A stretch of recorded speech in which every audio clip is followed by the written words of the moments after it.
The Whitechapel Gallery's Schools Residency is an opportunity for an artist to engage with the school context over an extended period of time and pose certain questions that they're interested in over the course of a year and develop a body of work in response to their time there.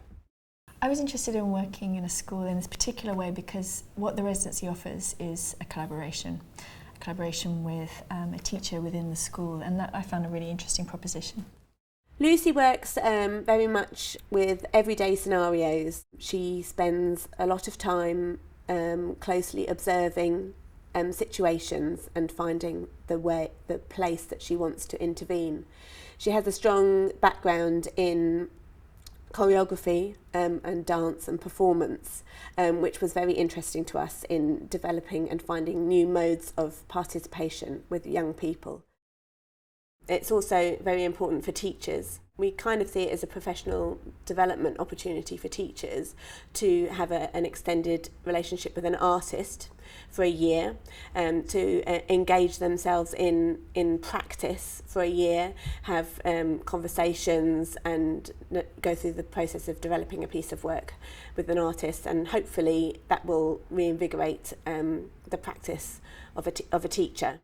Initially, I could see it as a great opportunity. I have a particular set of values attached to being an art teacher and a motive for coming into teaching at secondary level.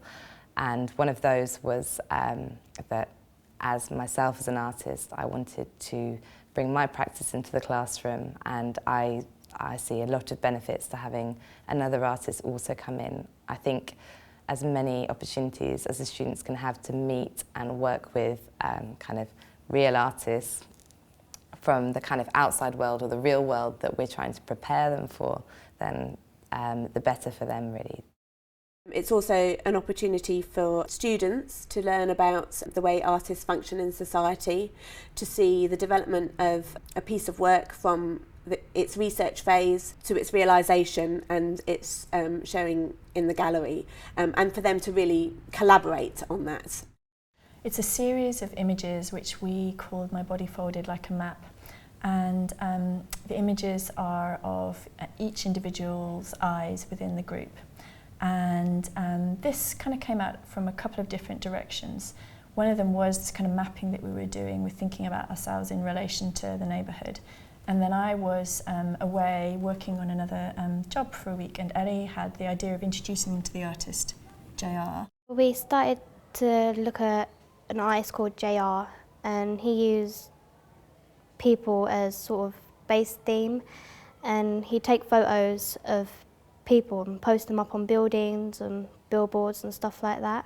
So we done the same thing in response by using the class's eyes and putting them up on the hoardings outside in the playground. We looked at the hoardings and thought, oh my God, we've got a gallery space out there, why are we not using it? So then Lucy came back and then we talked to her about it, and it kind of blossomed from there, really. Basically, me and Lucy and Sanjida, one of the girls, we took one of the girls from our class outside and took pictures of the eyes. And then I was taking the pictures, and then Lucy was there to help me. I guess a key moment for me was when Iman in a way stepped up and really took the decision to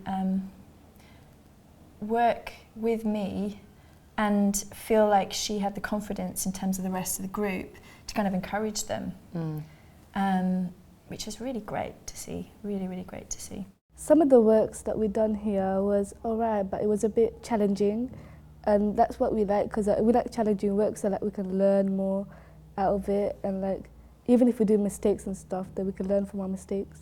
One of the things that kind of occurred during the residency that I wasn't expecting was the kind of real inhibition about being able to be within an image. And you know, it makes sense because they're teenage girls, but there's also other kind of cultural contexts that might make that kind of, you know, a challenge for them. If ever we did do anything where, you know, we might be asking them to kind of respond or document things, they'd often hold things in front of their faces to kind of cover their faces up. And so we had many discussions along the way about kind of what it is to be in a photograph, about images of women, about kind of how it's really rare to see untouched images these days and about what it is to occupy that kind of space. It looked really good together. Yeah, but it was kind of embarrassing, but we got over it at the end. It's been great to have Lucy come in because we've been able to talk to each other about our own practice, and I've learned a lot from her, and we've questioned a lot about the art world together, as well as working with the students. So it's been of a massive benefit for me to have her support, and I hope I've been supportive to her as well.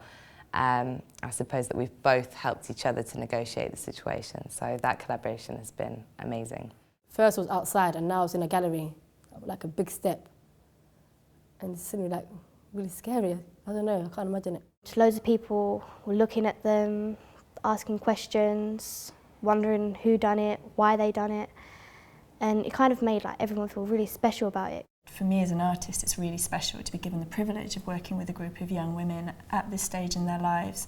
And they give me so much back in terms of an insight into what's going on for them, how they negotiate the world, and really thinking about them in the future as women, you know, and the lives they're going to lead.